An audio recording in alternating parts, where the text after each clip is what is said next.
सङ्गठित संस्था अप्राविधिक चौथो तथा पाँचौं तह वा सहायक स्तर प्रथम र द्वितीय श्रेणी वा सो सरह पदको पूर्व योग्यता परीक्षा।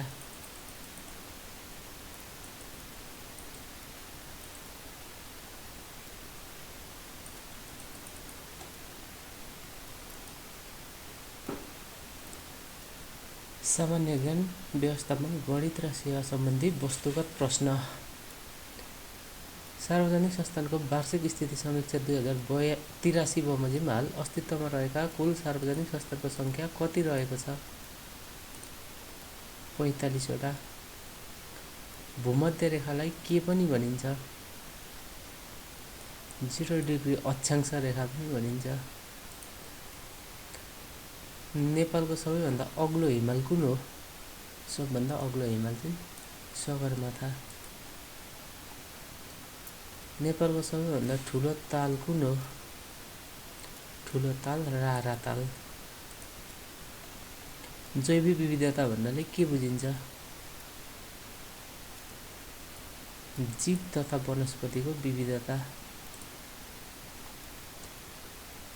लिच्छविकालाई नेपालको के नामले समेत चिनिन्छ?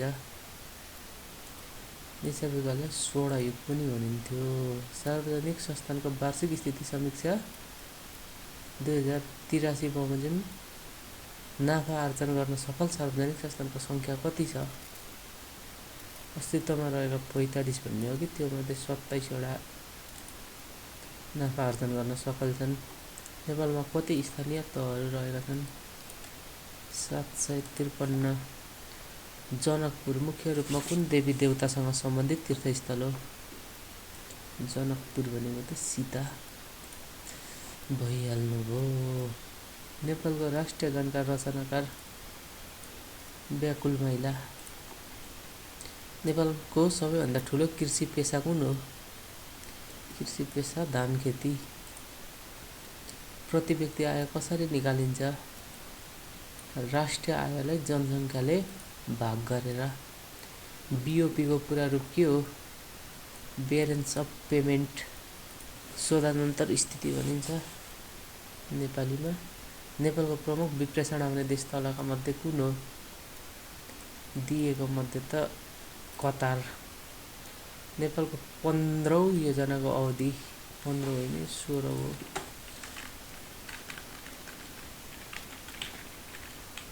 16औं योजनाको अवधि आर्थिक वर्ष 81-82 देखि 85-86।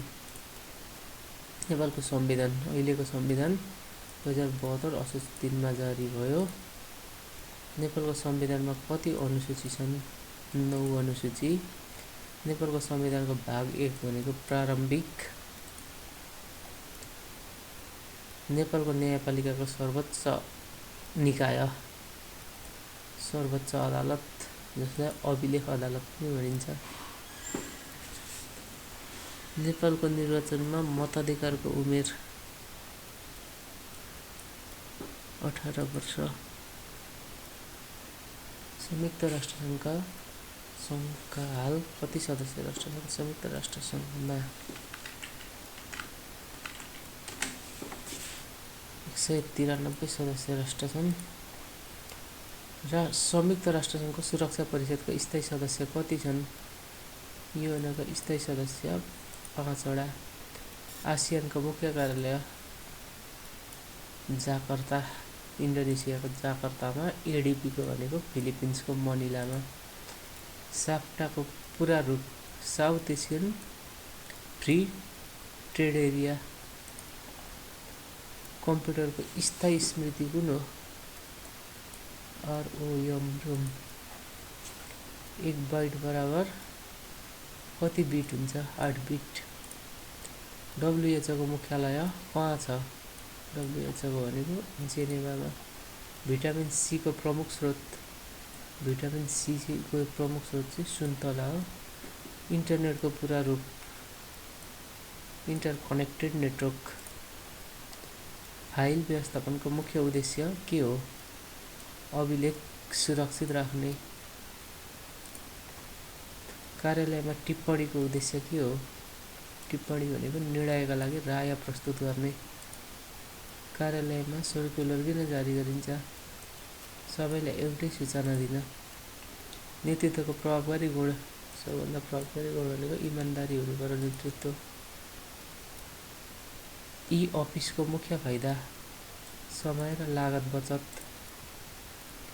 3200 को 2.5% भनेको 32 बटे 64 16 12 16 र 20 को औसत कति हुन्छ 18 हुन्छ। 5/15 x 5/8 15 भनेको 24 भयो।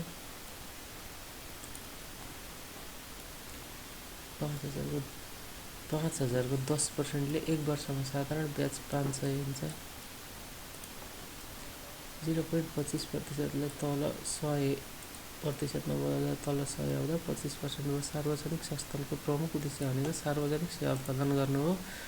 नेपाल राष्ट्र बैंक केन्द्रीय बैंक हो।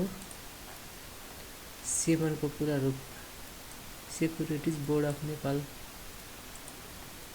लेखा परीक्षण कसले गर्छ? लेखा परीक्षकले, अडिटरले। कर्पोरेट गभर्नेन्सको प्रमुख उद्देश्य सुशासन र उत्तरदायित्व अभिवृद्धि गर्नु हो।